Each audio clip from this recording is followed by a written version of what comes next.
Pinagpapala ng Diyos ang iyong buhay kapag pinag-aaralan mo ang Kanyang salita.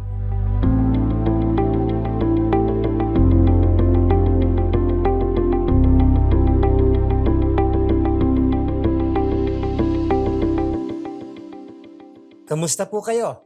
Pastor Arnold po.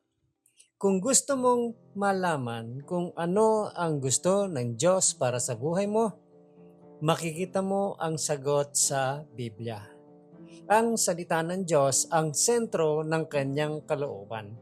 At kapag pinag-aaralan mo ito, binubuksan mo ang pinto para sa napakaraming pagpapala. Sabi sa Bible, "Blessed is the one who does not walk in step with the wicked, or stand in the way that sinners take, or sit in the company of mockers, but whose delight is in the law of the Lord, and who meditates on his law day and night. That person is like a tree planted by the streams of water, which yields its fruit in season, and whose leaf does not wither, whether they do prosper." Psalm 1 verses 1 to 3 ng New International Version. Ang pagbubulay-bulay sa salita ng Diyos ay hindi lamang simpleng pag-upo ng tahimik. Ang tunay na pagbubulay ay seryosong pagninilay. Ito ay ang pagbabasa ng talata at pagtatanong ng mga bagay tulad ng, "What does this really mean?" Ano ba talaga ang ibig sabihin nito? "How can I apply this to my life?" Paano ko ito maisasabuhay? "How can I live this out daily at work or at home?" Paano ko ito maisasabuhay araw-araw sa trabaho, sa bahay, o kahit saan? Ang pagbubulay ay nangangahulugan nagbibigay ka ng oras para unawain ang salita ng Diyos at hayaan mo itong humubog sa mga desisyon at aksyon mo. May malinaw na gabay si Santiago tungkol dito. "But if you look carefully in the perfect law that sets you free, and if you do what it says and don't forget what you heard, then God will bless you for doing it." James chapter 1 verse 25 ng New Living Translation. Kung gusto mong maranasan ang pagpapala ng Diyos, narito ang 4 na hakbang mula kay Santiago. Una, look intently. Sabi niya, masusing pagtingin. Pag-aralang mabuti ang salita ng Diyos. Pangalawa, continue to do it. Pagpapatuloy. Gawin mo itong consistent o tuloy-tuloy. At pangatlo, don't forget it. Huwag kalimutan. Alalahanin at isapuso ang natutunan. At ang panghuli, pang-4, do it. Isagawa mo ito. I-apply ito sa buhay mo.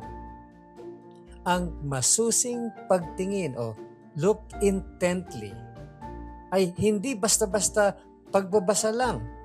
Kailangan mo talagang sumisid sa salita ng Diyos.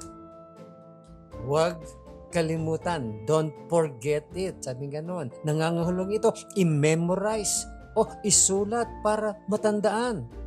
Kaya nga tayo merong sermon notes tuwing linggo.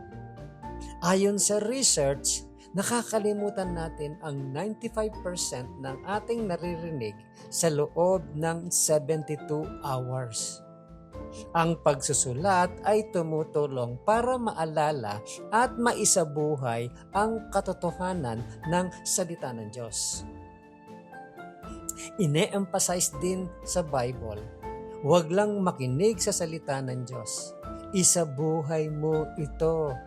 i-apply mo kapag sineseryoso mo ang pag-aaral, pag-aalala at pagsasabuhay ng salita ng Diyos. Mararanasan mo ang masaganang pagpapala na inihanda niya para sa iyo. Ang lahat ng gagawin mo ay magtatagumpay kapag inayon mo ang iyong buhay sa kanyang salita. Think about this, my friend. How can you incorporate biblical meditations into your daily routine? Paano mo maisasama ang pagbubulay-bulay o reflection sa salita ng Diyos sa araw-araw mong ginagawa? Pag-isipan mo yan. Pangalawa, why is consistency in studying God's Word important? Bakit mahalaga ang palagian or consistent sa pag-aaral ng Bible? At ang panghuli, think about this, my friend. How does writing down insights from sermons or Bible study help you remember and apply God's Word more effectively?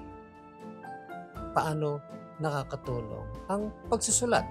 Meron kang notes or sa Bible study, nagte-take notes ka sa pag-aalala at pagsasabuhay ng mga natutunan mo. Muli po, ito si Pastor Arnold Adriano. At ang encouragement na ito ay hatid sa inyo ng Malabon Community Church. Have a great day, my friend. At huwag mong kakalimutan kung sino ang gumawa ng araw.